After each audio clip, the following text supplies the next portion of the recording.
Thank you, Mr. Deputy President. I was not aware that in this chamber, I know my colleague has a wide range of experience and expertise, but I was pleasantly intrigued by his ability to navigate and have a safe approach and landing on this particular intervention.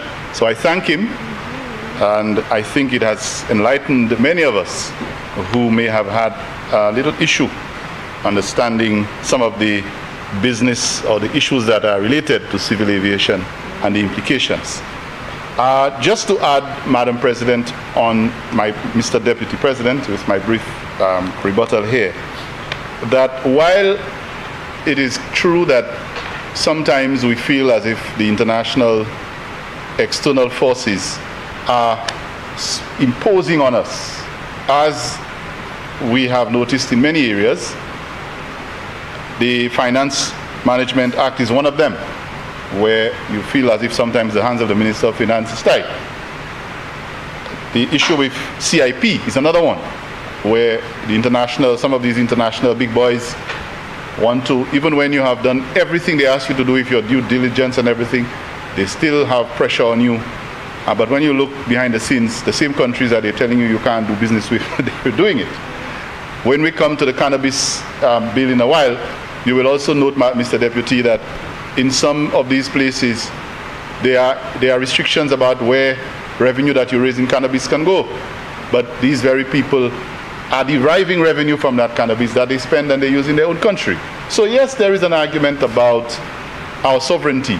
But I think it is also true, based on what my colleague has mentioned, that we as a country sometimes must also pay attention to our collective responsibility in the case of ECA for that particular bill, where the decisions are not just St. Lucia doing its own thing, but we belong to a collective team, and they help to design the regulations.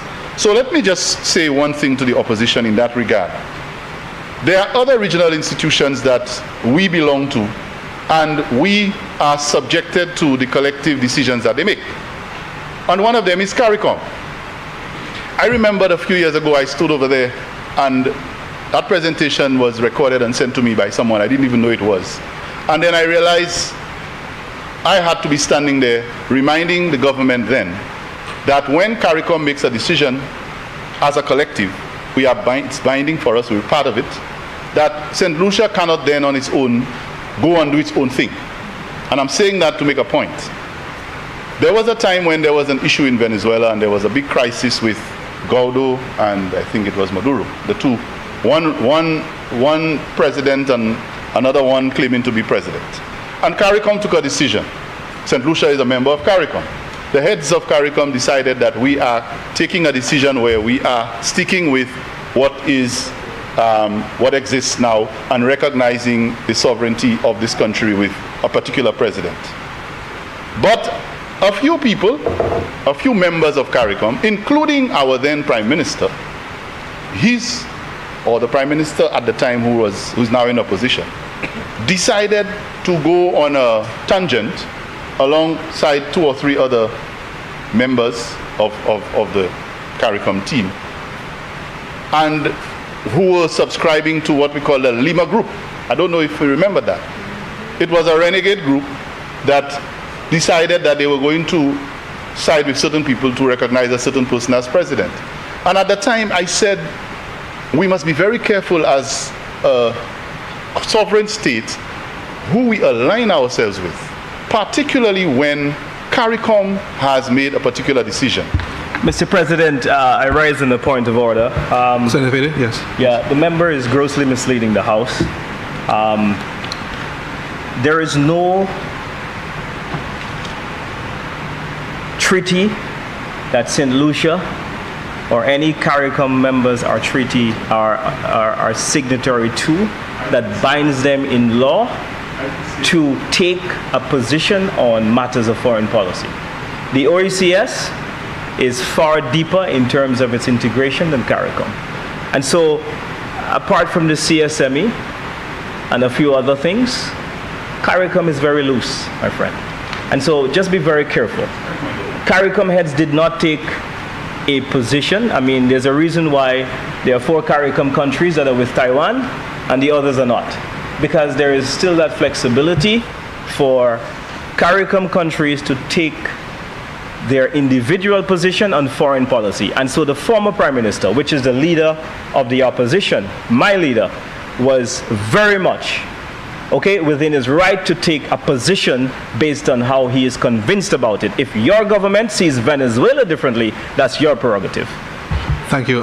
Continue, please, Honorable Leader. Mr. Deputy. Mr. Deputy President, Sorry. I know it's very unusual, but I wanted to permit me, please, for my edification and clarification. I thought when we reached the point of the summing up by the mover of a motion or the presenter of a bill, that whatever anybody else felt at that stage, that, to use a cricketing analogy with which my member opposite, that you're out of reviews at that time. I find it very frequent here.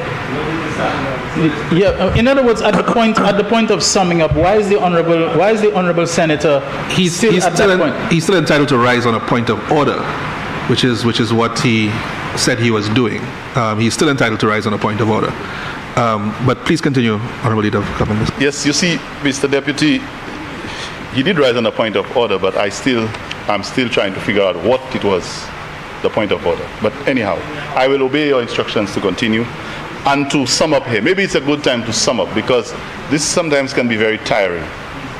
My point here, Mr. Deputy, is this: while I agree that we are a sovereign state, and in fact, we had an informal discussion about this, myself and the leader of opposition business, when he made reference to we've been castrated, so to speak, as you know. And I did have a common view on some of the foreign imposition on our various jurisdiction by entities. I said so. But I was saying, while this may be so, when we talk about ECHA, as is referenced in this particular bill, we have to be very careful not to just go on our own tangents like we did when his leader joined a set of people who were supporting the Lima Group, which was against the advice of CARICOM. I'm not saying we signed a treaty. I never said we signed a treaty. I just said that they went on the tangent. So he's importing information that I did not say, I didn't speak about. We never signed any agreement. But aligning yourself with, when I said aligning yourself, I was making the point, Mr. Deputy, that you see ECHA, it is a collective, it's an organization that provides us with guidance. And when we are part of those things, we sometimes have to toe the line as to what our own individual positions are. That's my argument. And so, if I hit a nerve there, perhaps that was the case. I am not sorry, but that was not what I was trying to do. So, yeah, it's very sensitive once his leader gets into the conversation. So, Mr. Deputy, I thank you for allowing us to engage on this one, and I look forward to the amendment being made. Thank you.